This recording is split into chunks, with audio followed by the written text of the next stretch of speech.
বছর রহমতের নবী বয়ান করেছেন, আবু জাহাল কালেমা পড়ে নাই।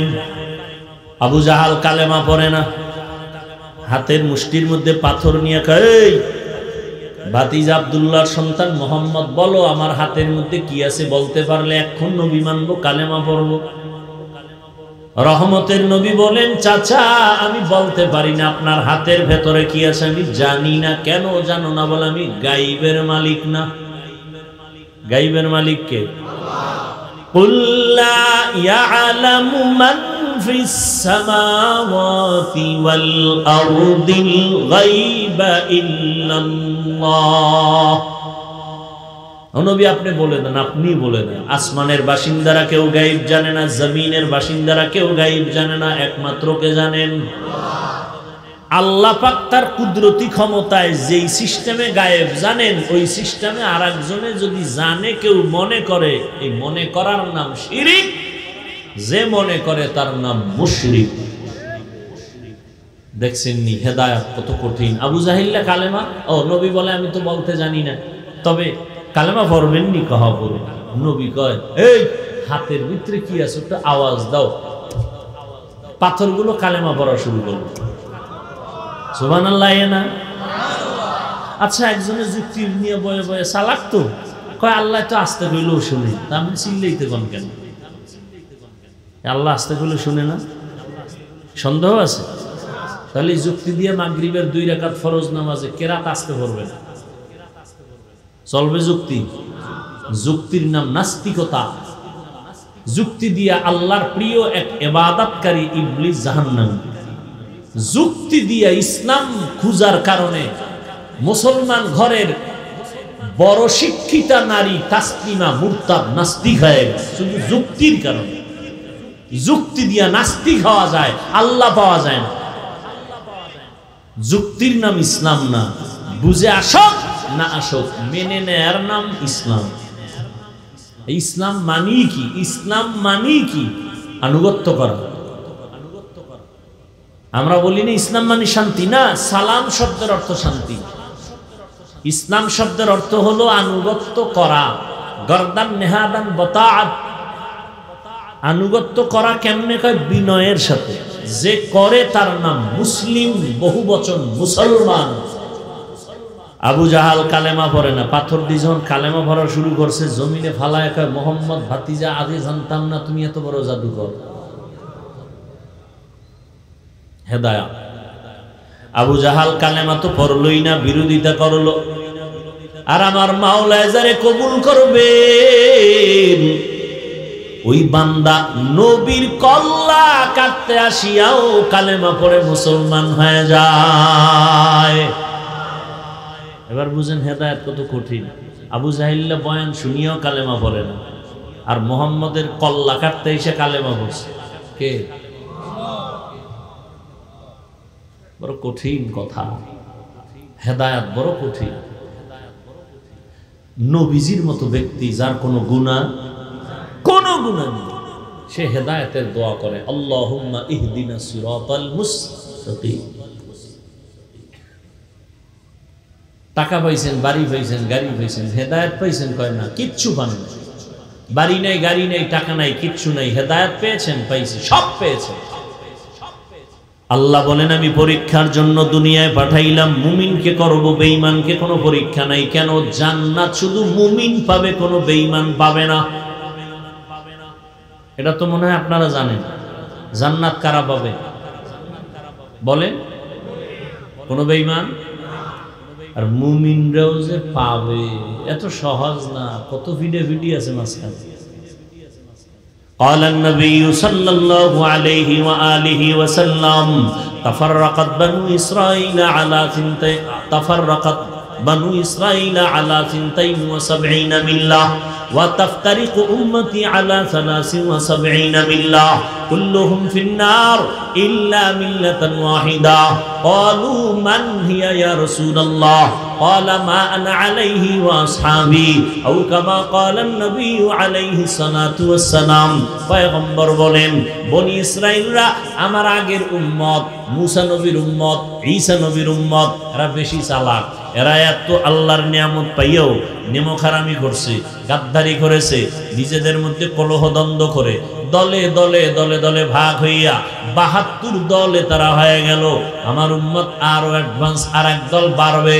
টোটাল কত হবে? নবী বলেন সব জাহান্নামে যাবে, এক দল মাত্র জান্নাতে যাবে। সাহাবায়ে কেরাম বললেন ওই একটা দল যারা জান্নাতে যাবে তাদের পরিচয়টা কি? একটু খেয়াল করেন। উঠা বসা করলে আস্তে হাত দুইটা উঠায় মোনাজাত দিবেন। পৃথিবীতে কথা বলার মতো কষ্টের কোনো কাজ নাই। ডাক্তাররা আমাকে চিকিৎসা দিতে চায় না, কারণ আপনারা যখন ঘুমান আমরা তখন রাস্তায় দৌড়াই।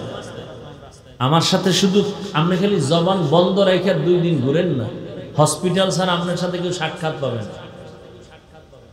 আর আমরা তো 12 মাস ওই ঈদের পরের দিন থেকে দৌড়াইতেছি, দৌড়াইতেছি, দৌড়াইতেছি, দৌড় দৌড় দৌড় দৌড় চলতেছে 12 মাস রাত্রে দিনে। মাওলার রহমত ছাড়া কোনোদিন সম্ভব না। বক্তার কোনো বাহাদুরি নেই, কোনো বাহাদুরি নেই। টাইম মতো ঘুম নাই, টাইম মতো খানা নাই, কত পেরেশানি মাথার ভিতরে। এর মধ্যে আবার 1-1.5 ঘন্টা চিল্লানো। প্রধানমন্ত্রী 5 মিনিটের ভাষণ দিবেন জাতির উদ্দেশ্যে, রাষ্ট্রপতি দিবেন। তো 5 মিনিটের ভাষণ 5 লাইন। এই 5 লাইন ভাষণ দিবে, এটার জন্য আলাদা টিম গঠন করে, এটারে সাজাও। সাজাইতে গিয়া কত লেখা কাটাকাটি কইরা দেয়। এরপরে প্রধানমন্ত্রী ওই লেখাটা আবার যথেষ্ট কয়েকবার এটাকে পড়ে মুখস্থ করে। একটা যদি কথা আঁকা বাঁকা হয় সম্মানের মাথা শেষ, ঠিক নি? আর আমরা 12 মাস প্রতিদিন ফজরের পরে, জোহরের পরে, রাত্রে নাই, দিন নাই, এত চিল্লানো চিল্লাই। একটা কথা দেখাও বলি না, কোন কথার পরে কোনটা বলবো তাও মাথায় সাজানো নাই। কি বয়ান করব জানা নাই। খুতবায় বইয়া আউযুবিল্লাহ পড়ার পরে হঠাৎ জেহেনে আসলো আজকে এই আয়াতটা পড়ি, এটাই বললাম। বয়ান চলতেছে চলতেছে চলতেছে, এটা কত কঠিন জায়গা। তাবলীগওয়ালারা যদি আসেন আমরা কথা বলবো, ওই লাইনের মানুষ ছাড়া কেউ মসজিদে বসে না, বুঝেন? পীর সাহেবের মুরিদরা যদি আসেন আমরা কথা বলবো, বয়ান করব, পীরের মুরিদ ছাড়া কেউ বসে না, বুঝেন? ভালো করে বুঝেন। আওয়ামী লীগওয়ালারা যদি সমাবেশ ডাক দেয়, বিএনপি ওয়ালারা কেউ, বুঝেন? বিএনপি ওয়ালা ডাকলে আওয়ামী লীগ। কিন্তু তাকাইয়া দেখো এটা কেমন প্যান্ডেল। তাবলীগওয়ালা নাই, চর্ম নাই, বুঝি না, পীর বুঝি না, গায়েরে পীর বুঝি না, আওয়ামী লীগ বুঝি না, বিএনপি বুঝি না। বাংলাদেশে যত লাইনের মানুষ আছে সব লাইনের মানুষ এখানে হাজির। কত কঠিন এতগুলো মানুষের দিকে চিন্তা করে কথা বলা, বড় কঠিন জিনিস। আমার মাওলার কুদরত, বান্দার কোনো বাহাদুরি নেই।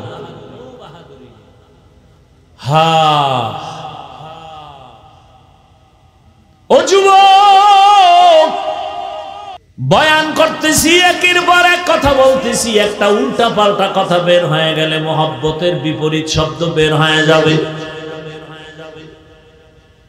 আর এই বয়ান কইরা একচাটিয়া কাউকে এইভাবে চাপও দেই না যে টুপি বড় না হয় জাহান্নামে যাইবা, পাঁচকল্লি লাগাও বলি নাই, চরমনাই যাও বলি নাই, তাবলিগে যাও বলি নাই, কওমি মাদ্রাসায় পড়ো বলি নাই। কি বুঝাইতে চাই রে যুবক? তুমি স্কুলে পড়ো, কলেজে পড়ো, চাকরি করো, ব্যবসা করো, বাধা নাই। ইসলাম তোমাকে বাধা দেয় না। বরং তুমি ডাক্তার হও আলহামদুলিল্লাহ, ইঞ্জিনিয়ার হও আলহামদুলিল্লাহ, একজন প্রফেসর হও আলহামদুলিল্লাহ। তবে সাবধান, তুমি বেয়াদব হইও না। তোমার আচরণে কোনো আলেম যেন কখনো কষ্ট না পায়, মা বাবা যেন কষ্ট না পায়, মুরব্বীরা যেন কষ্ট না পায়। তোমার মতো একটা যুবক আদর্শ ডাক্তার যদি হতে পারো, সম্মান নিয়ে কবরে যাইবা, মরিয়া গেল তোমার নামে কবি নজরুলের ইতিহাসের মতো ইতিহাস হবে। তোমার মতোই তো যুবক ছিল তারা, কিন্তু দুঃখ তুমি আজকে কোথায় চলছো খবর নেই। স্কুলে পড়িয়েও কি আল্লাহ পাওয়া যায় না? ডাক্তার হইয়া কি আল্লাহ পাওয়া যায় না? আল্লাহ বলেন আমি মুমিন তোমাকে পরীক্ষা করব, এটা পরীক্ষার হাল। আমি 5টা জিনিসের দ্বারা পরীক্ষা করব, আর এই 5টা জিনিসের পরীক্ষায় যদি তুমি পাস করতে চাও, একটা পুঁজি লাগবে। ওই পুঁজি না থাকলে তুমি পাস করতে পারবা না। ওই পুঁজির নাম হলো একমাত্র ধৈর্য। ধৈর্য নাই, খাওয়ানে ধৈর্য নাই, ঘুমে ধৈর্য নাই, ইবাদতে ধৈর্য নাই। ধৈর্য 3 প্রকার। ইবাদতের বেলায় ধৈর্য, মুসিবতের বেলায় ধৈর্য, গুনাহের বেলায় ধৈর্য রে গোলাম। এই ধৈর্যের গুণটা যদি অর্জন করো, দাম কত? পয়গম্বর বলেন, আল্লাহ নিজে বলেন, আমি এই ধৈর্য ধারণকারীদের পৃথিবীর শ্রেষ্ঠ 2টা পুরস্কার দিব, একটা দুনিয়ার একটা আখেরাতে। দুনিয়ার পুরস্কার আমি আল্লাহ নিজে তার বন্ধু হইয়া থাকব। ইয়া আইয়ুহাল্লাযীনা আমানুস্তাঈনু বিস-সাবরি ওয়াস-সালাহ ইন্নাল্লাহা মা'আস-সাবিরিন।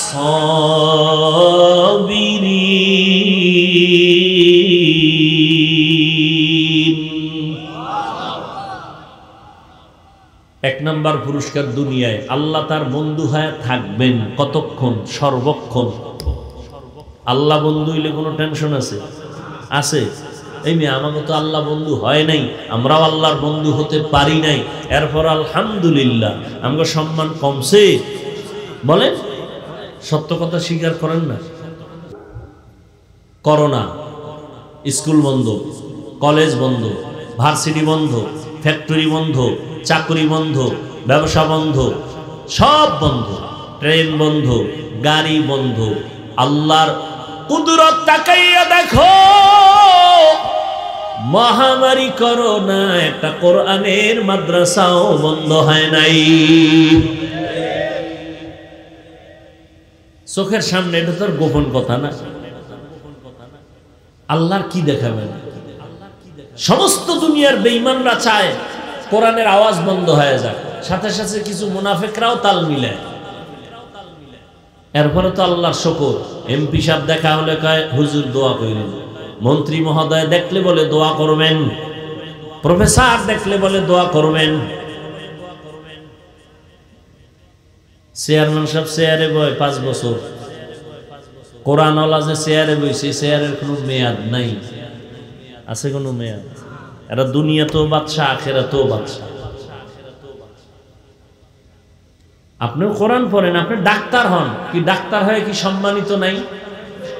আপনি এমন ডাক্তার হন, আদর্শওয়ালা হন, রসুলের আদর্শ মতো চলেন, ডাক্তারি পড়েন, লেখাপড়া করেন, মানুষের সেবা করেন। বাংলাদেশ কেন, পৃথিবীর ভিন্ন রাষ্ট্রে আপনাকে হায়ার করে নিয়ে যাবে চিকিৎসার আপনার লাইনে। আপনি মরে গেল গোটা দুনিয়াবাসী আপনার জন্য কাঁদবে, স্মরণ করবে। শুধু হুজুর হইলেই সম্মান, বিষয়টা তো এমন না। কোরআন লাগবে, হুজুর না, কোরআন লাগবে। কি আমি টুপি পরছি, আরে ঘটনা মনে পড়ে গেছে। কিছুক্ষণ বসবেন নাকি দোয়া করে দেব? খেয়াল করে উঠা বসা এটা ভালো লাগে না সবার জন্য, সব জিনিস এগুলি মজলিসের বেয়াদবি। আজকে ঘটনা বললাম, জুনায়েদ বাগদাদি রহমতুল্লাহ আলাইহি সম্ভবত, তার আমলের ঘটনা। এক খ্রিস্টান পাদ্রী রসুলের একটা হাদিস শুনছে। হাদিস কি? ক্বালান নবী সাল্লাল্লাহু আলাইহি ওয়া আলিহি ওয়া সাল্লাম ইত্তাকু ফিরাসাতাল মুমিন ফাইন্নাহু ইয়ানজুরু বিনুরিল্লাহ। ফেরাসাতের বিষয়ে তোমরা ভয় করো, কারণ আল্লাহর কিছু বিশেষ বান্দা দুনিয়াতে আছে, এরা চামড়ার চোখে দেখে না, এরা ফেরাসাতের চোখ দিয়ে আল্লাহর নূরের আলো দিয়ে দেখে। নূরের আলো দিয়ে। আমার চোখে চশমা লাগানো, আয়নার পাওয়ার আছে 50, কারো পাওয়ার আছে এত বেশি যে 500 হাত দূরেরটাও কাছে দেখা যায়। আবার ওই যে চাঁদের দেশে যারা যায়, আরে কি বলে হেলাল কমিটি, এরা দূরবীন লয়ে যায়, তাদের গ্লাসে আরো পাওয়ার। বুঝেন না কথা? আল্লাহ পাকের নূরের আলো কলবে যার আসে তার পাওয়ার বেড়ে যায়। আমি যা দেখতে না পাই তিনি তা দেখতে পান। আম্মাজান আমেনা কি বলেন জানেন? আপনারা জানেন, আমি স্মরণ করাই দিই। আম্মাজান আমেনা রসুলের কি দেখছেননি কারবার কি? তিনি বলেন মোহাম্মদ দুনিয়াতে যখন আসতেছেন, আমি আমার সামনে আল্লাহ পাক এমন আলো দিলেন, আমি সে পারস্যের শহরটাকে নজরে দেখতে পারলাম স্পষ্ট। ফেরাসাত, এটার নাম ফেরাসাত। জুনায়েদ বাগদাদির আমলে ওই হাদিসটা এইটা শুনছে খ্রিস্টান পাদ্রী, শুনে কয় চোখ দিয়া না দেখলে আবার কেমনে আবার আল্লাহর নূর দিয়া দেখে, এটা কেমন কথা? তো অনেকে বুঝাইছে, বুঝেই না। তো একজনে পরামর্শ দিয়েছে, তুমি জুনায়েদ বাগদাদির কাছে যাও, ওখানে হুজুরে বুঝাই দিতে পারবো। জুনায়েদ বাগদাদি জগতের বড় একজন আল্লাহওয়ালা, এর কাছে ওইভাবে যাইতে হয় কি? হাটহাজারীর হুজুরের কাছে মন্ত্রী যাইতেছে, প্রধানমন্ত্রী কইছে তাড়াতাড়ি হুজুরের সাথে দেখা করো। জীবনে টুপি পরে না, টাচ করে একটা টুপি লাগাই দিয়েছে। কথা বল না, একটা জামা লাগাইছে। হাটহাজারীর হুজুরে কইছে টুপি না লয়ে এলে খবর আছে, কইছে একবারও। দেখেন ও পরিবেশ। বাসে লেখা আছে ধূমপান, মসজিদে লেখা আছে, বাসে লেখা আছে নিষেধ, এরপরও কেউ ধূমপান করে না। হেল্পার করে, কন্ট্রাক্টর করে, ড্রাইভার করে, টাকা না থাকলে ধার করে। আমি হুজুর বাধা দিলে ধোঁয়া সব আমার দিয়ে মারে, ঠিক নেই? আমার বাবার টাকা দিয়ে খাই, তোমার কি? মসজিদে লেখা আছে ধূমপান নিষেধ, কেউ করে, কি জবাব দিবেন? ওখানে লেখা আছে করে, এখানে লেখা নাই, কেউ করে না। বরং মসজিদে ঢুকতে গেলে পকেটে আতায় কি ওকে টুপি খুঁজি, ঠিক নেই? ওই যে একটা প্রবাদ আছে না, সৎসঙ্গে অসৎসঙ্গে।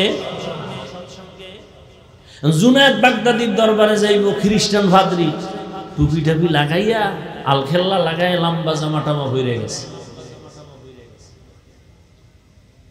এবার যে সালাম দিস, আসসালামু আলাইকুম, হিন্দুরাও সালাম দেয় না, খুব সুন্দর করে দিতে পারে। আমরা না স্টাইল করি, সামাইকুম স্টাইল। সামাইকুম মানে তোর উপরে খোদার ঠাডা হরুক, হে আবার ঘুরে একা আলাইকুম, তোর উপরে আগে হরুক। সালামের স্টাইল। এক চোরার ঘরের চোরায় ঢাকা বইয়ে কইতে আছে, শুদ্ধ কইরা সালাম দিলে বলে এটা জঙ্গির গন্ধ আসে। কেতনা বড় দাজ্জাল! আল্লাহ হেদায়েত দান করুন। জুনায়েদ বাগদাদির কাছে যায় খ্রিস্টান ভাদ্রিতে আনার সুরাতে নাই, সুরাতে বড় হুজুর সালাম দিছে স্টাইল করে। জুনায়েদ বাগদাদি ওয়ালাইকুম না কায় কায়, হাদাক আল্লাহ, আল্লাহ তোরে হেদায়েত দি। খ্রিস্টান কয় জীবনে সালাম শুনছি ওয়ালাইকুম, আপনি ওয়ালাইকুম না কইয়া হাদাক আল্লাহ কইলেন, ভাবছেন কি? আসলটাই ভাবছি। আমার হাদাক আল্লাহ কইলেন কেন? হেদায়েত দে।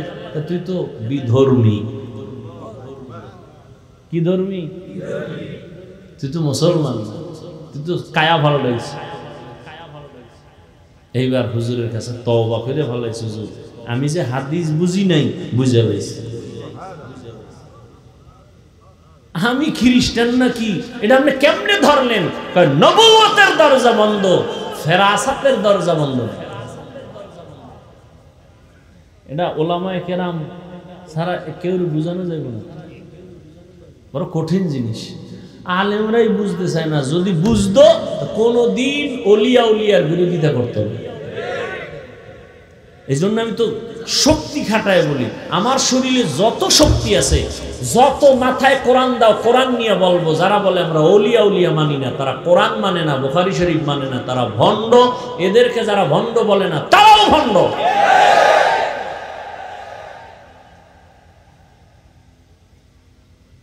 এই কথাটার আমার এত শক্তি, আসমান জমিন এক পালায় দিল, আমার কথার ওজন এর থেকে বেশি। আমি এতটুকু বিশ্বাস নিয়ে বলতেছি, যারা বলে আমরা ওলিয়া উলিয়া পীর মানি না, এরা কোরআন মানে না, বুখারী শরীফ মানে না, এরা ভণ্ড। এদের ভণ্ড যারা বলে না, তারাও ভণ্ড।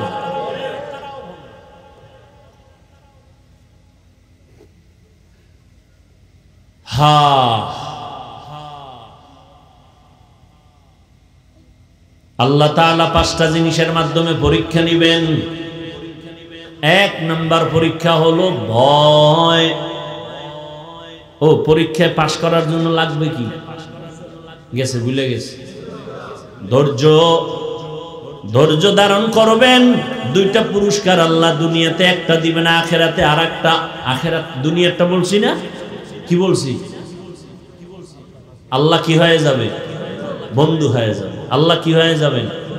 বন্ধু হয়ে যাবেন। আল্লাহ যদি বন্ধু হতে পারে আর টেনশন নাই, দুনিয়ার সব একদিক, ওই বান্দার ক্ষমতা থাকবে আর একদিক। নদীর মধ্যে পানি নেই অনেক বছর, কোথায় পানি নেই? এখন একজন আল্লাহর ওলির কাছে এসে, খেয়াল করেন, একজন আল্লাহ ওয়ালার কাছে, হযরত, শায়েখ, খলিফা, অমুক নদীতে পানি নাই, কি করবে? কি কইছে আল্লাহর বান্দা? একটা চিঠি লেখছে। কি লেখছে? নিয়ে কয়, এটার বাস করে দিলাম, এটা নদীর ভিতরে ফালায়া দাও। নদীর মধ্যে ফালায় দেওয়া মাত্র দীর্ঘ বছরের শুকনা নদীতে জোয়ার শুরু হয়ে গেল। সুবহানাল্লাহ কইছেন? চিন্তা করে কওয়া দরকার। এটা কেমন কথা? দীর্ঘ বছর নদীর মধ্যে পানি নাই, চিঠি লেখা দিছে একজন আল্লাহর বান্দা, আর পানির জোয়ার শুরু হয়ে, এটা একটা কথা? এখন যারাই চিন্তা করবে, সরমনের হিসাব যদি হইতো তা কইয়া লাইতো যে এটা দলিল ছাড়া কাফের। জুনায়েদ বাগদাদি যদি হইতো তা বলতো কাফের, কিন্তু ঘটনা খুঁজতে খুঁজতে গিয়ে কয় কাফের কওয়া যাইবনি। খুঁজে দেখে যে তো সরমনে ওলা কয় না, তো কে কয়? ওমরে ফারুক। খবরদার কাফের বলা যাবে না। এই কাম ঘটাইছে কেডা? ওমরে। চিঠি লেখছে, নদীর মধ্যে পানির জোয়ার হয়ে গেছে। এই যদি কোন দুনিয়ার জুনায়েদ বাগদাদি হইতো, হ্যাঁ, হাজী আমদাদুল্লাহ মুহাজিরে মক্কি হইতো, রশিদ আহমদ গাঙ্গুই হইতো, কি জানি হয়ে যেত।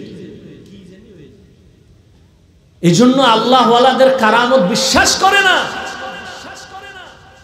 আমি এমনে বলছি, ওলিয়া উলিয়া যারা মানে না, এরা কোরআন মানে না, বুখারী শরীফ মানে না, এমনে বলছি। আল্লাহ দুই দল মানুষের সাথে যুদ্ধ করার জন্য রেডি। আল্লাহ নিজে যুদ্ধ করবেন কয় দলের সাথে? এটা খুশির কথা, খুশির কথা। কত বড় কঠিন কথা। এক দলের কথা আল্লাহ কোরআনে বলেছেন, আর এক দলের কথা বুখারী শরীফে। কোরআনে যেই দলের কথা আল্লাহ বলছেন আমি যুদ্ধ করব, ওই দল হলো সুদের সাথে যারা জড়িত, ওই দল।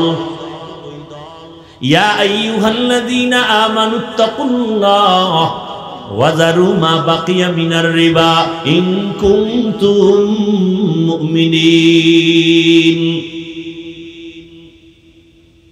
ফাইন লাম তাফআলু ফাআযানু বিহারবিন মিনাল্লাহি ওয়া রাসূলিহি।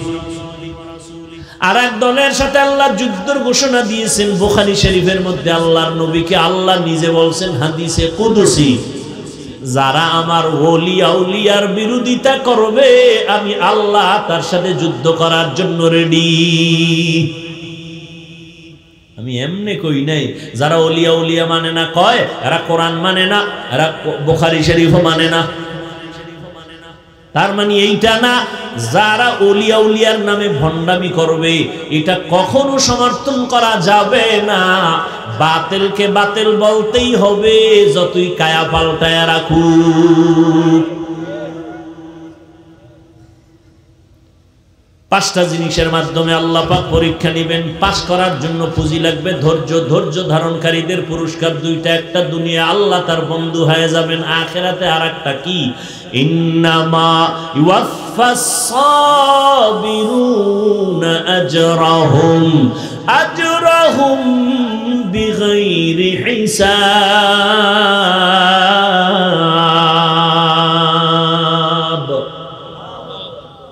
আল্লাহ কিয়ামতের দিন বিনা হিসাবে জান্নাত দিবেন। আমরা ইনশাআল্লাহ জান্নাত চাই তো? সন্দেহ? আসলেই চাই কি? আল্লাহর সাথে মোটামুটি একটা হিসাব দিয়া যাইবেন না হিসাব ছাড়া? হিসাব দিয়া যদি যাইতে চান জুতার বাড়ি ছাড়া জান্নাত পাবেন না। জাহান্নামে যেতেই হবে, কয়েকদিন ভিড়া ভাড়া খাইয়া তারপরে জান্নাত। না বলে হ্যাঁ আপনার কোনো ঝামেলা আছে? হ্যাঁ, কেউ ঝামেলা ঢুকেছেনি? খবরদার, কেউ যদি এরকম বলে থাকেন যে জাহান্নামে গেলে আর জান্নাতে ঢুকতে পারবে না, সম্পূর্ণ কোরআন বিরোধী কথা। জাহান্নামীদেরকে আল্লাহর নবী আল্লাহর থেকে অধিকার নিয়ে সুপারিশ করবেন। আল্লাহ অর্ডার করবেন, নবী আপনি জাহান্নামে গিয়ে আপনার উম্মতগুলো বাছাই করে করে জান্নাতে নিয়ে যান। বিনা হিসাবে জান্নাত যারা পাবে তাদের কোনো চিন্তা নাই। কারা কারা বিনা হিসাবে জান্নাত পাবে? আল্লাহর নবী এক হাদিসে বলেন, ও গরীব, ধনী লোকের 500 বছর আগে তুমি বিনা হিসাবে জান্নাত পাইবা। কোন গরীব? যে গান রাখায় বিড়ি টানে, এরকম গরীব আছে না? আল্লাহ হেদায়াত দান করুন। 5টা জিনিসের মাধ্যমে আল্লাহ পরীক্ষা নেবেন। 1 নাম্বার হলো ভয়। বান্দার পক্ষ থেকে ভয়, আল্লাহর পক্ষ থেকে ভয়। ইসরায়েলেরা ভয় দেখায়, এই ফিলিস্তিনের মুসলমান আমগোদের সাইরা দি, না হয় আল্লাহ বলে ডাক দিলে খবর আছে। বান্দার থেকে ভয়। আল্লাহ বলেন এটা তোমার জন্য পরীক্ষা। তুমি কি ওই বান্দার ভয়ে আমি আল্লাহকে ভুলে যাও নাকি আল্লাহকে ধরে রাখো? এটা তোমার জন্য পরীক্ষা। পাস যদি করতে চাও ধৈর্যের সাথে মজবুত হয়ে দাঁড়াও। আল্লাহর পক্ষ থেকে ভয়, জাহান্নামের আযাবের ভয়। বেপরদায় চললে ম্যাডাম খুশি, শালি দুলাভাই খুশি, আল্লাহ কি বেজার। এখন তুমি আল্লাহর শাস্তির ভয়ে কি পর্দা করবা, নাকি শালি দুলাভাইয়ের আদব কথা রক্ষার্থে তুমি আল্লাহকে বিরোধিতা, আল্লাহর বিরুদ্ধে যাওয়া? এটাই তোমার জন্য বড় পরীক্ষা। পাস করার জন্য লাগবে ধৈর্য। এরে নবীর আশিক, আল্লাহর হুকুম মতো চলতে গেলে কত ভয় আসবে, ভীত আসবে, কত কিছু আসবে। হামলার ভয়, মামলার ভয়, কোনো ভয় নাই। ধৈর্যের সাথে কদম বাড়াও, বিজয় তোমার হবে যদি ঈমান মজবুত হয়। ওয়ালা তাহিনু ওয়ালা তাহজানু ওয়া আনতুমুল আ'লাউনা ইন কুনতুম মুমিনিন। আল্লাহ বলেন মুমিনের কোনো ভয় নাই। মুমিন তো মুমিন হতে হবে, যেমন তেমন মুমিন হলে চলবে না। ওই হাদিসটা পড়ছি ঠিক, তরজমাটাও কইতে পারি না কোন দিক দিয়ে কোন দিকে গেছে। বনি ইসরাইলের দল 72, আমার দল একটা বেশি 73। নবী বলেন সব জাহান্নামে যাবে, এক দল জান্নাতে যাবে। মনে আসেনি? সাহাবায়ে কেরাম বললেন যেই দলটা জান্নাতে যাবে তাদের নমুনা কি? খেয়াল করেন, নবী যদি বলতেন আমি মুহাম্মদের যারা মানবে তারা জান্নাতে যাবে আর সব জাহান্নামী, নবী এতটুকু বলেন নাই। নবী বলেন সমানভাবে আমি মুহাম্মদের যারা মানবে আর আমার সাহাবায়ে কেরামদের যারা মেনে চলবেন তারা জান্নাতি আর বাকি সব জাহান্নামী। কি বুঝলাম? যারা বলে আমি মুহাম্মদের মানি, ওমরে ফারুকের মানি না, সাহাবাদের বিরুদ্ধে লেখে, সাহাবায়ে কেরামের বিরুদ্ধে বলে, আল্লাহর কসম এরা 72 দল জাহান্নামীদের অন্তর্ভুক্ত। এই এক পয়েন্ট। আর এক পয়েন্ট কি? আপনারা জানেন এই কথা, কিন্তু আর একটা কথা হয়তোবা অনেকে জানেন না। 72 দল যে জাহান্নামে যাবে এদের মধ্যে কিন্তু কোনো হিন্দু নাই, বৌদ্ধ নাই, কোনো বিধর্মী নাই, সব হবে মুসলমান। এই কথাটা হয়তো অনেকে শুনেন নাই বা জানলেও মনে নেই। 72 দল জাহান্নামে যাবে, কোনো বিধর্মী না, সব মুসলমানের মধ্য থেকে হবে। আল্লাহ ওই দল থেকে আমাদের ঈমান আমলকে হেফাজত করেন। আল্লাহ 5টা জিনিসের মাধ্যমে পরীক্ষা নেবেন। দ্বিতীয়টা হলো ক্ষুধা। কি? ক্ষুধা। ক্ষুধাও একটা পরীক্ষা। বলে কি? ইমাম শাফিঈ রাহমাতুল্লাহ আলাইহি এখানে ক্ষুধা দ্বারা বলছেন রোজা। দেখছেন নি? রমাজান মাস চলে গেছে, অনেক আল্লাহর বান্দারা রমাজান পাইছে, রোজা রাখে নাই, এমন কেউ নাই। কি দুঃখ! বাচ্চারা বলেছিল আমি রোজা রাখবো কেন, আমার ঘরে কি ভাতের অভাব আছে? এরকম কুলাঙ্গার নাই? আমরা কি ভাতের অভাবে রোজা রাখছি? আরে রোজা তো হিন্দুরাও রাখে, খ্রিস্টানরাও রাখে, ইহুদিরাও রাখে, পৃথিবীর সব ধর্মের রোজা আছে, নাম আলাদা, সিস্টেম আলাদা। ওরা বলে না খাওয়ার সাধনা। কোন কোন ধর্মের এমন নিয়ম আছে, না খাইয়া না খাইয়া না খাইয়া সাধনা করতে করতে যদি মরো, বিনা হিসাবে জান্নাত। তাহলে এই রোজার নিয়ম সব ধর্মে আছে না? তাহলে আপনি কেন মুসলমান হয়ে বলেন ভাতের অভাব আছে নাকি, রোজা রাখবো কেন? আমরা তো ওদের মতো না খাওয়ার সাধনা করি না, আমরা না খাওয়ার ভেতর থেকে আল্লাহ পাওয়ার সাধনা করি।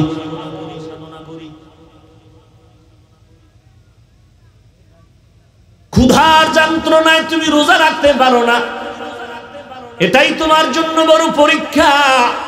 তুমি তো সন্ধ্যাবেলায় ইফতারি পাইছো, ফিলিস্তিনের মুসলমান রোজার মাস কোন রোজাও সাহারি পায় না, ইফতারিও পায় না।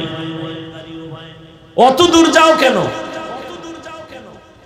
যাও ঢাকার শহরে সদরঘাট, বিভিন্ন শহর জেলা শহরে যাও, থানা শহরে, কত গরিব কত অসহায় রাস্তায় ঘুমায়, বাড়ি নাই, ঘর নাই, বিছানা নাই, শীতের মধ্যে একটা শীতের পোশাক নাই, কত কষ্টে জীবন কাটায়। মানুষ খানা ফালায় দেয়, ওটারে টোকাইয়া টোকাইয়া খায়, ঠিক নেই? ও আল্লাহর বান্দারা, সেই তুলনায় তো আল্লাহ আমাদের ভালো রেখেছেন। এখন আমি একটু ক্ষুধার যন্ত্রণা সইতে পারি না, এই জন্য রোজা রাখবো না। তুমি ফেল, যদি পাস করতে চাও ধৈর্যের সাথে আগাও। দিন যত বড় হোক, আমি আল্লাহর বিধান রোজা ভঙ্গ করব না।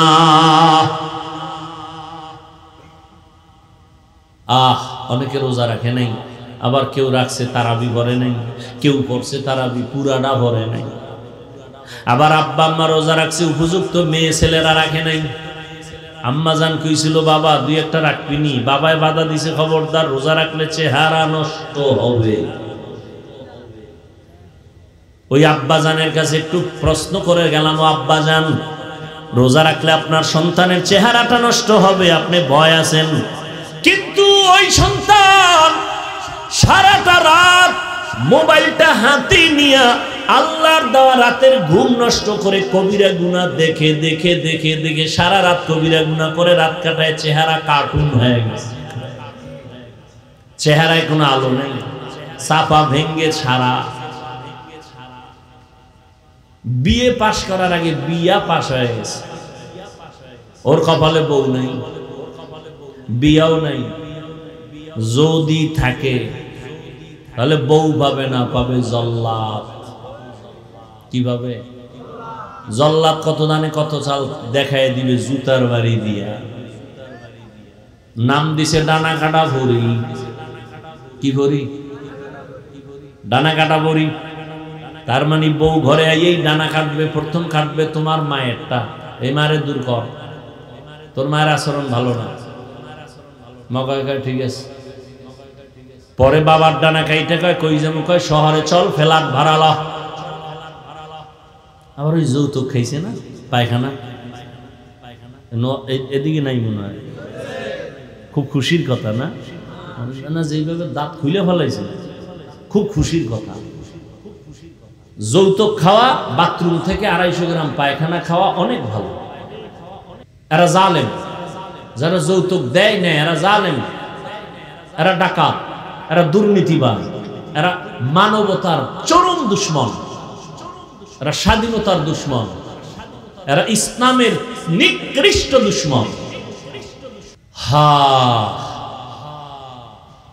এবার বাপ মায়ের মানে আমার বাপ মা, তার কি শ্বশুর ডানা কাটছে, এবার আমার লই কই গেছে শহরে। শহরে যাইয়া এবার হে যায় এক দুয়ার দিয়ে একদিকে, স্বামী যার একদিকে। কয়েকদিন স্বামীর ডাক খাইয়া চুইসা এবার তোর ডানাটাও কেটে হিজরত করলাম।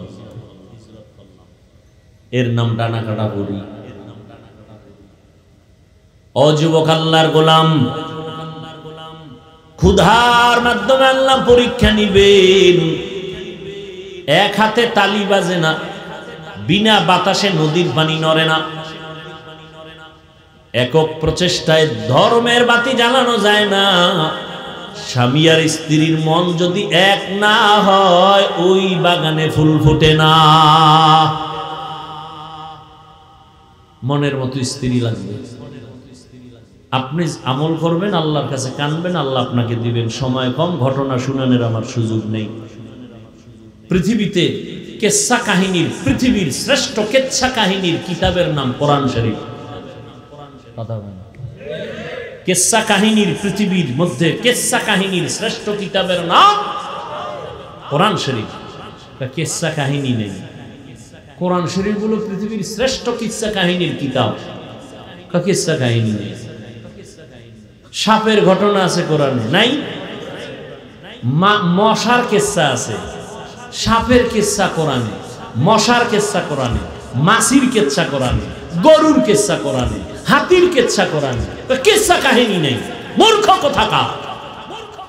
2000 আয়াতে আছে কেচ্ছা কাহিনী। 2000 আয়াত। খবর আছে তোমার? সাপের কেচ্ছা, গরুর কেচ্ছা, হাতির কেচ্ছা।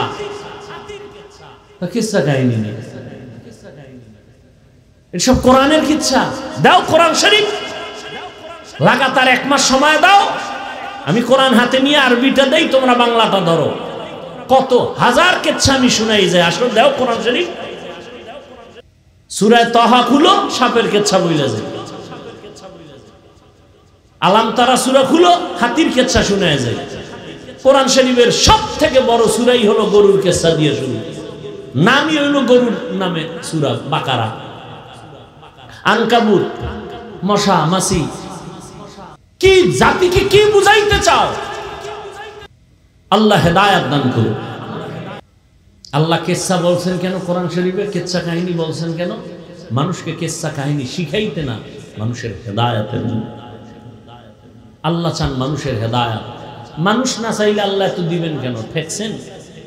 আর একটু সামনে যাব, 2-4 মিনিট না শেষ? কয় জিনিসের দ্বারা পরীক্ষা? একটা বলছি মনে আছে কি? ভয়। দ্বিতীয়টা ক্ষুধা। ক্ষুধার মাকসাদ কি? রোজা। আপনি তো 30 রোজার ফরজটা ভরেন, রাখেন না। আর আমার রাসূল প্রত্যেক বৃহস্পতিবার সোমবার রোজা রাখছেন। আর আপনি ফরজ রোজা রাখেন না, আপনি কেমন আশিকের রাসূল? অথচ চিকিৎসা বিজ্ঞানী রোজা নিয়ে কি গবেষণা করছে? ও যুবক বাবারা, খবর আছে আপনাদের। আজকে গুগলে যাইন তো। জীবনভর রাত্রেবেলা তো মোবাইল দিয়ে আকামি করলেন, আজকে একটু গুগলে ঢুকেন না, কিছু কাম করেন। কেন সময় নষ্ট করেন? আপনি লেখাপড়া করেন যদি ঠিক মতো ডাক্তার হন, আপনার মোবাইল বাজে জিনিস দেখার টাইম কই? আজকে গুগলে সার্চ দেন, রোজার দ্বারা শারীরিক কি ফায়দা, সওয়াব টওয়াব তো এটি আলাদা বয়ান, শরীরের কি উপকার, চিকিৎসা বিজ্ঞানী কি থিওরি দিছে। শরীরের ব্যালেন্স ঠিক রাখার জন্য রোজা। এই জন্য রাসূল সোমবার রোজা রাখছেন, বৃহস্পতিবার রোজা রাখছেন। আর আপনি 30 রোজা লয়া জিমাইতেছেন, পেরেশানিতে আছেন। কেমনে রাখেন? অভ্যাস করেন, শরীর টাইট লাগবে, ইনশাআল্লাহ কষ্ট কম হবে। চিকিৎসা বিজ্ঞানীরা কি থিওরি দিছে এগুলো পড়লে দেখবেন কলিজা ঠান্ডা হয়ে যাবে। 3 নাম্বার পরীক্ষা হবে মালের ঘাটতি। ওয়ানাকসিম মিনাল আমওয়াল। মালের ঘাটতি দ্বারা এখানে ইমাম শাফিঈ রাহমাতুল্লাহ আলাইহি বলেন যাকাত। কি কিয়ামতের আগে বড় লোকেরা যাকাত দেওয়াটাকে জরিমানা মনে করবে। আল্লাহর কসম, বাংলাদেশে দারিদ্র বিমোচনের কত গান, কত গান, কত স্লোগান। আল্লাহর কসম করে বলি, আমার দেশের ধনী আল্লাহর বান্দারা পাই পাই পাই পাই করে যদি যাকাত হিসাব করে গরিবের দেয়, এই জমিন থেকে দারিদ্র বিমোচন হবে, একটা সময় লাগবে না। আর যাকাত দেওয়াটারে জরিমানা মনে করে। যাও দেয়, মানুষের দেখানোর জন্য দেয়। দোকানওয়ালা লেখছে এখানে যাকাতের সুলভ মূল্যে কাপড় পাওয়া যায়, মানে কোম্পানি এর থেকে 3rd ক্লাসের কাপড় মরার আগেও বানাই না। On test one time 3rd ক্লাসের কাপড়, যাকাতের কাপড়। কেন এটা সাইনবোর্ড দেওয়া লাগবে কেন? দোকানে জাকাতের কাপড় পাওয়া যায়, বিষয়টা কি? জাকাত তো যে কোনো কাপড় দিয়েই তো দেওয়া যায়, সাইনবোর্ড লাগানো লাগবে কেন? জাকাত মালের ঘাটতি। আর যারা ঠিকমতো জাকাত দিবে, দোকানে আগুন লাগবে কেন? মা জাকাত দেন ঠিকমতো, দান সদকা করেন, কেন আগুন লাগবে? ফেরেশতায় ফিরে, ফেরেশতায় সে হেফাজত করবে। একটা যুবক ছেলে কারোর সাথে আড্ডা দেয় না, নেশা করে না, স্বাভাবিক ভাবে চলে। এখন ওই বন্ধু বান্ধবরা গেছে খুব গরম হইয়া, এই আমরা বিড়ি টেনি, তুই টানোস না, তা তোর লগে চলা যাবে। এরকম একটা অবস্থা হয় কিন্তু মাঝে মাঝে, এই যুবকেরা হয় না? এখন 5 জন এক লাইনে গাঞ্জা খায়, ও যদি না খায় তা তো সর্বনাশ। এরকম বুঝাইও লাইনে আনতে না, কথা তোর মাইরেই ভালো। একদিন রাতের বেলা কয় ল ঘুরতে যাবো, এই তাজা ঘটনা, জাগার নামও কম যাইতো না, তো ঝামেলা আছে, ঘুরতে যাবো। ঘুরতে যাইয়া একটা বাগানে ঢুকছে, ওরে ওখানে মারবে। আহ, আল্লাহ কেমনে হেফাজত করে? ওর মনে তো কোনো কালিমা নাই, পেশ নাই, ও কারো ক্ষতি করে না, ও স্বাভাবিকভাবে চলে, মানুষের সাথে ভালো আচরণ করে, কোনো শিক্ষক শিক্ষিকা ছাত্র ছাত্রী কেউ ওর সাথে খারাপ আচরণ করে না, ও ভালো আচরণ করে। ওই বন্ধুরা পাল্লায় পড়ছে, যখন বাগানের মধ্যে নিয়ে শোয়াইছে মারার জন্য, ও কয় তোকে পায়ে ধরছি, আমার মারো কেন? তোর সাথে না চললে হবে, আমি আর জীবনে চলবো না। কে কার কথা শুনে? 5 জনের 5 রকম বুদ্ধি। আল্লাহ মুহূর্তে সাহায্যকারী পাঠায় দিচ্ছে। যখন ওর গলায় ছুরিটা লাগাবে, ঠিক এমন সময় তাকায় দেখে বিশাল এক সাপ এমন জোরে দিছে দৌড় জঙ্গলের মাঝখান থেকে। ওরা সাপ সাপ কইয়া এক একটা দৌড়াইয়া, ওর পাও ভাঙছে, কেউ হাত ভাঙছে, কেউ মাথা ভাঙছে। আর ওই যুবক আস্তে উঠে বাসায় গেছে। মাওলায় পারে না এখনো, আল্লাহ এখনো আছে। নদীর মধ্যে জাহাজ চলতেছে, হঠাৎ ডুবে গেছে, তুফান স্টার্ট হয়ে গেছে। আর মালিক ঢাকা অফিসে বসা, কয় ভাই আপনার জাহাজ ডুবে গেছে। বলে আল্লাহর কসম আমার জাহাজ ডুবে না। খবর নাও, নিয়ে দেয় ঠিকই আর একটা ডুবছে, একটা ডুবে। ও ভাই আপনি কসম খাইলেন কেমনে? এত বড় সাহস আপনি দেখছেন না? তো কসম খাইলেন, জোর কি, শক্তি কি? রসুলের হাদিস। জাকাতের ঠিক মতো যারা মালের জাকাত দিবে, আল্লাহ ফেরেশতা দিয়ে তার মাল হেফাজত করবে। এই বিশ্বাসিত নাই আমরা, হেফাজত কেমনে করবে? মালের ঘাটতির মাধ্যমে আল্লাহ পরীক্ষা নিবেন। গরিবরা মনে মনে কয় তোর বিপদটাও ধনীর উপরে, আমাকে মালও নাই, পরীক্ষাও নেই, কেন রেডি অফারেরটা তোমার। ওয়াল আনফুস, ধনী টাকা দিয়ে বলছে মাহফিল সাজাও, আমার শ্রম দেওয়ার সময় নাই। গরিব তুমি এখন নেক আমলে শ্রম দাও, তোমার শরীর দিয়া বাঁশ গাড়ো, বাতি লাগাও, প্রচার লাগাও, সময় দাও, এই প্যান্ডেল সাজাও। ধনী টাকা দিবে, তুমি তোমার বদন দাও, শরীর দিয়ে তুমি মেহনত করো, হজে যাও, মসজিদে যাও, দিনের পথে জীবনটারে কোরবান করে দাও। একদিকে দিবে মাল, তুমি দাও আল্লাহর পথে তোমার শরীরের কোরবানি। কোরবানি দিতে থাকো, ধৈর্যের সাথে তুমি দাঁড়াও, আল্লাহ তোমাকে কামিয়াবির রাস্তা খুলে দিবেন। 5 নাম্বার হলো আস-সামারাত, ফলের দ্বারা আল্লাহ পরীক্ষা নিবেন। এখানে ইমাম শাফিঈ রাহমাতুল্লাহ আলাইহি বলেন, এখানে ফল দ্বারা উদ্দেশ্য হলো সন্তান। সন্তান হলো বাবার ফল, কারণ কোরআন শরীফে বলা হয়েছে নারীরা হলো ফসলের জমি, ক্ষেত। তাহলে ওই ক্ষেতের ফসল কি? সন্তান। আল্লাহ তাআলা বলেন, ইয়া আইয়ুহাল্লাযীনা আমানু লা তুলহিকুম আমওয়ালুকুম ওয়ালা আওলাদুকুম আন যিকরিল্লাহ। সম্পদ আর সন্তান থেকে তোমরা সতর্ক, এদের পিছনে পড়ে যেন তোমরা আল্লাহর জিকির ভুলে না যাও। খবরদার, আল মালু ওয়াল বানুন জিনাতুল হায়াতিদ দুনিয়া। মাল আর সন্তান হলো দুনিয়ার সৌন্দর্য। এটারে তুমি সুন্দর বানাইলে সমাজ সুন্দর, এটারে খারাপ রাস্তায় নিলে সমাজটা খারাপ হয়ে যাবে। অন্য আয়াতে আল্লাহ বলেন, ইন্নামা আমওয়ালুকুম ওয়া আওলাদুকুম ফিতনা। সম্পদ আর সন্তান হলো পরীক্ষার বস্তু। সন্তান পাইছো, এটা আল্লাহ পাকের নেয়ামত, তোমার পরীক্ষা। এই সন্তানটারে তুমি মানুষ বানাও, কেমনে মানুষ বানাইবা? ও বান্দা, তুমি দুনিয়াতে আসার পরে এরা আদর্শ শিখাও। ও পর্দার আড়ালের আম্মা জান, একটা নেককার সন্তান পাইছেন, সন্তানটারে মানুষ বানান, আদর্শ শিখান, নামাজ পড়বে, স্কুল কলেজে পড়িয়েও নামাজ ছাড়বে না, মা বাবারে কষ্ট দিবে না, ওলামায়ে কেরামের বিরুদ্ধে কথা বলবে না, মুরব্বীদের দোয়া নিয়ে চলবে। আদর্শ সন্তান মা বাবার জন্য দুনিয়ায় শান্তি, পরকালেও শান্তি। ডাক্তার হইয়াও কোরআন পড়ে পড়ে মা বাবার জন্য দোয়া করবে, ইঞ্জিনিয়ার হইয়াও মা বাবার জন্য নামাজ পড়ে দোয়া করবে। এমন একটা আদর্শ সন্তান বানাও। ও যুবক বাবারা, এমন আদর্শ সন্তান হইয়া চলো, মরিয়া গেল তুমি দোয়া পাবা, সবাই দোয়া করবে, মা বাবাও কবরে শান্তি পাবে। পিছনের গুনাহ থেকে একটাই পাপ, তওবা করে ফিরে যাও। ও আল্লাহ, তুমি আমাকে দুনিয়ায় পাঠাইছো, আমার মতো কত যুবক স্কুল কলেজে পড়ে অথচ নামাজ ছাড়ে না। আমার কপাল কেন খারাপ, আমি কেন পারি না?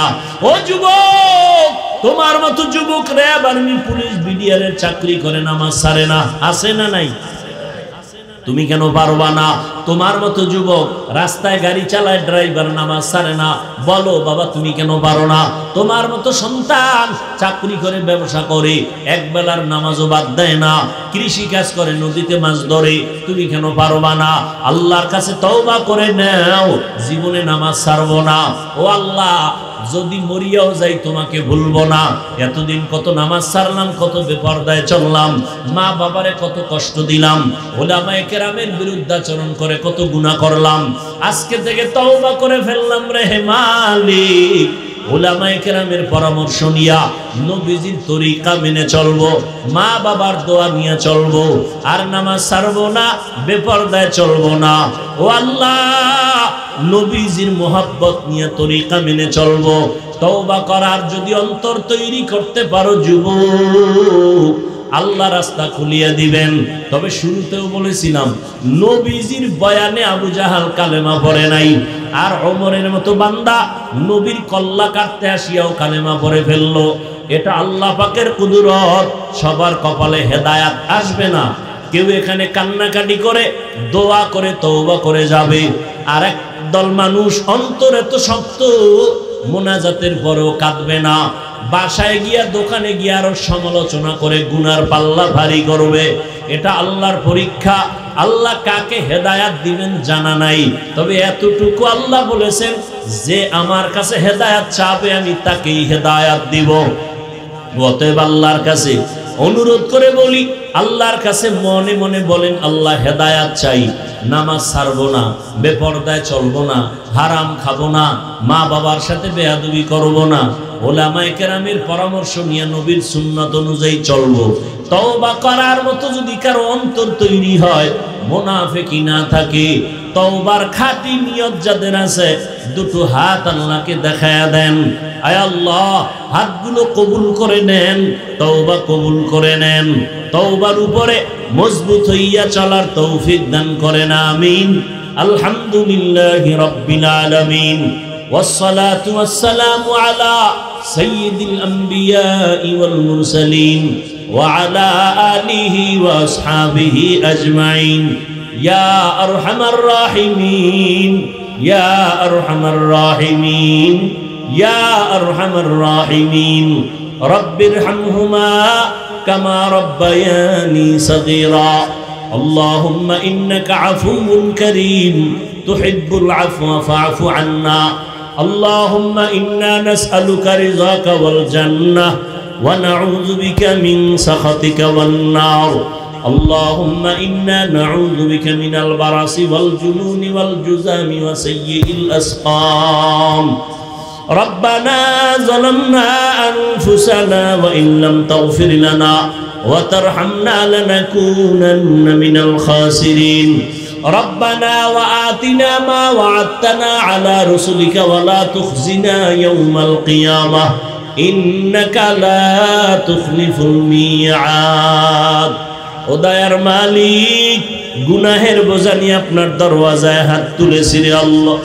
কত উলামায়ে কেরাম, মুরব্বি, হাজী সাহেব, কত ছাত্র ভাই, পর্দার আড়ালের মা বোনেরা, আমরা সবাই গুনাহগার, জাহান্নামের আসামি। তওবার নিয়তে হাত তুলেছি, আর গুনাহ করব না। মেহেরবানি করে আমাদের জীবনের সকলের সব গুনাহগুলো মাফ করে দেন আল্লাহ। এ মাহফিল কবুল করে নেন, আয়োজনকারী সহযোগিতাকারী দান সৎকারীদের কবুল করে নেন, এলাকার ঘরে ঘরে শান্তি দান করেন, নবীজির সুন্নাতওয়ালা জিন্দেগি আমাদের দান করেন।